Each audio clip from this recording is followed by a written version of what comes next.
राजा विक्रमादित्य एक बार फिर शमशान पहुंचते हैं, बेताल को पकड़ते हैं और उसे अपने कंधे पर लाद कर ले जाने लगते हैं। यात्रा के दौरान बेताल राजा का मनोरंजन करने के लिए और उन्हें चुप रहने की शर्त तोड़ने के लिए मजबूर करने के मकसद से एक नई कहानी सुनाना शुरू करता है।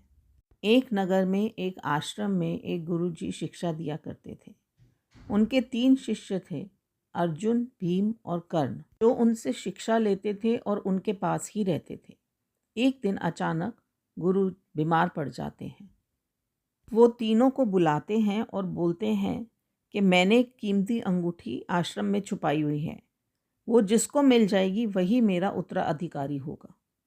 कुछ समय के बाद उनकी मृत्यु हो जाती है। गुरु के निधन के बाद तीनों अंगूठी ढूंढने लगते हैं। अर्जुन नाम का शिष्य पूरे आश्रम की सफाई कर देता है और व्यवस्था को सुधार देता है। भीम ने गरीबों को भोजन बांटा और सेवा की।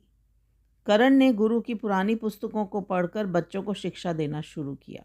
कुछ दिनों बाद आश्रम में आई एक लड़की को अंगूठी मंदिर के पास मिलती है।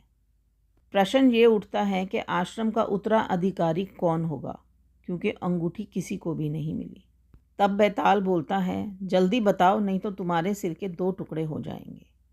कहानी सुनकर विक्रम बोलता है, कर्ण ही सच्चा उत्तराधिकारी है, क्योंकि उसने गुरु की सबसे अनमोल चीज़ ज्ञान को आगे बढ़ाया है।